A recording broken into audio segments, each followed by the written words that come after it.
starting at 10 out of 10. Şengün to the basket. Şengün scores! Gilgeous-Alexander. He pumps. Got fouled by Durant. And the Thunder with an opening night victory.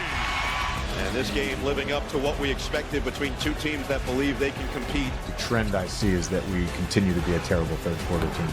7 to shoot. Curry, deep one, bullseye! Phenomenal performance for Luka Doncic, but it will come up short. Welcome to the latest edition of First Take. I am sitting in the host chair today. That means I'm in charge. Even though this is a Mad Dog Wednesday, we've got the one and only Mad Dog Russo in the house. And my boy. What up, baby? What's going on, Big Jay? Hello, Jay. What's up, Jay? How are you, pal? It's good to see you, bro. How you been, man? Good to be back. That's what I'm talking about. Swagoo and Peter Schrager will be joining us a little bit later on in the show. But before we get into any NFL topics, I have to give you my rules. You know my jaw is a jabber jaw. I had dental surgery and stuff like that. I am not 100%, but I do have my rules. Turn around, doggy, and you look at these rules. You will speak when you are spoken to, okay? Let's get that out the way, okay? No cussing. He's giving me this nonsense, people. No cussing, all right? Address me as Stephen A. or Mr. Stephen A. That's respect, okay? Make sure you do that, all right? Leave the fluid comments to me. I'm the one that gets to say fluid. Nobody else gets to say fluid but me. And no rude reactions. And watch your tone. Watch your tone. I'm adding that, okay? Because you've been on one. You've been on one, okay? I don't know if I can commit to number 2, dog. Yes, you can. Yes, you can. No cussing? Really? I don't like 3. Really? I don't like 3, Jay. I don't like 3.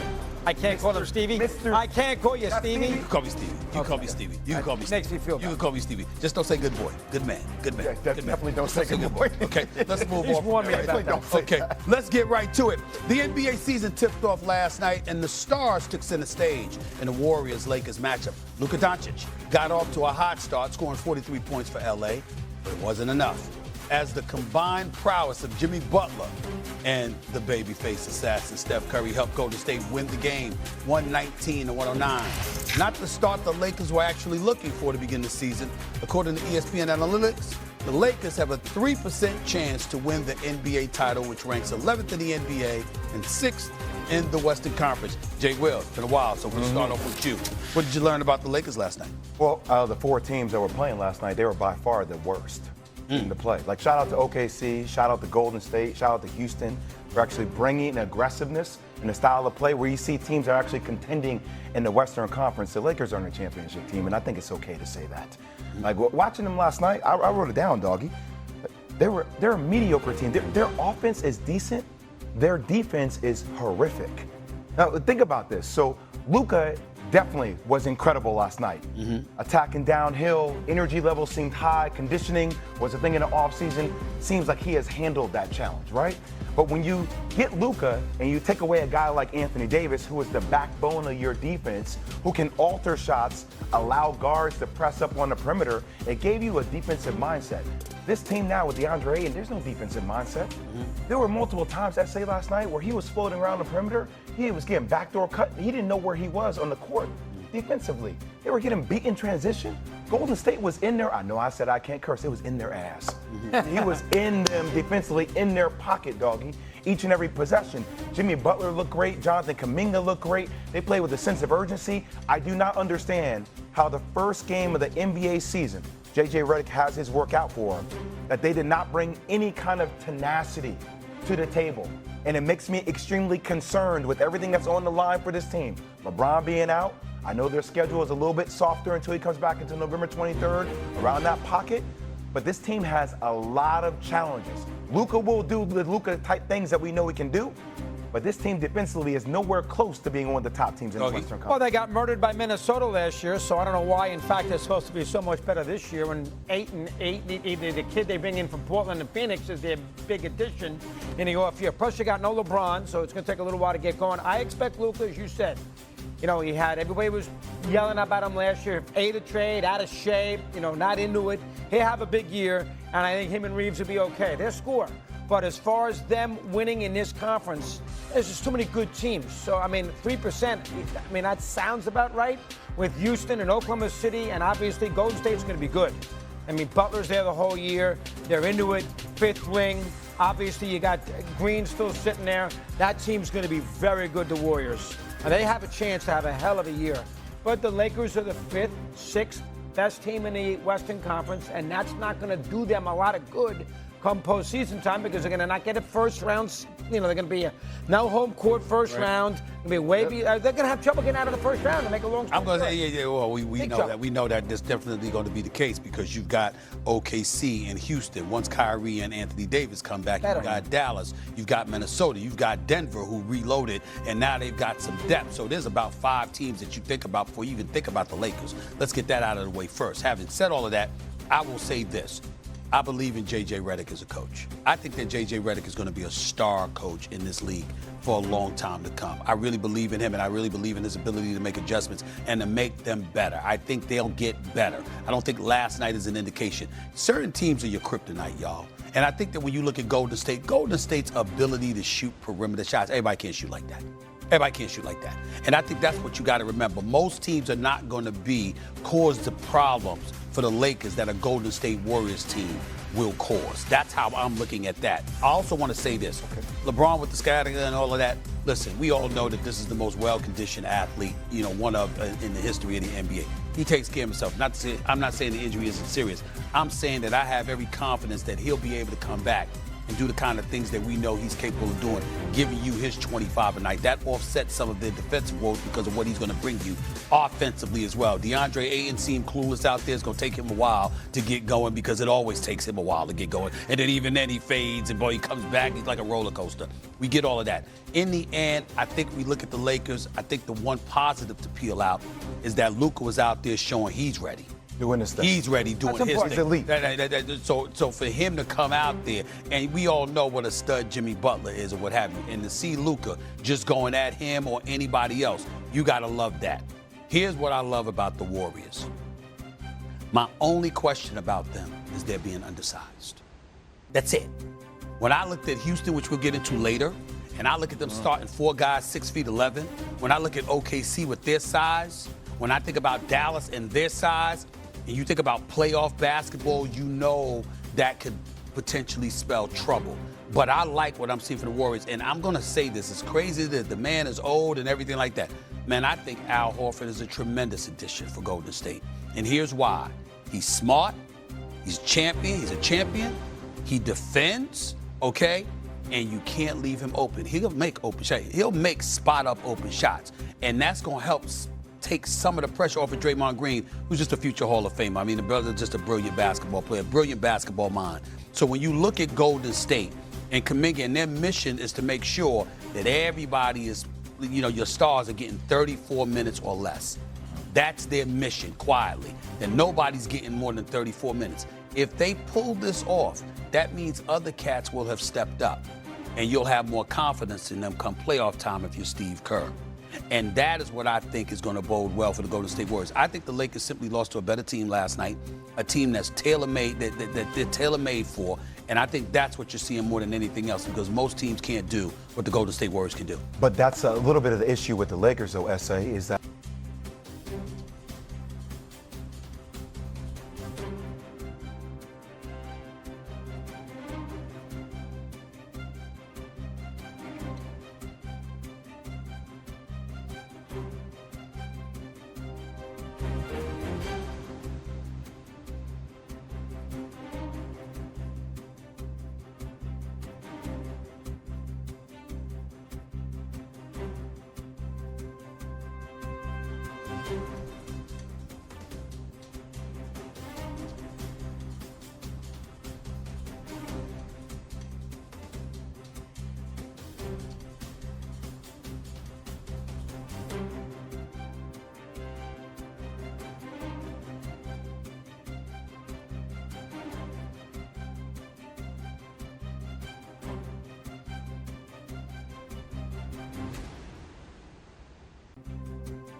you.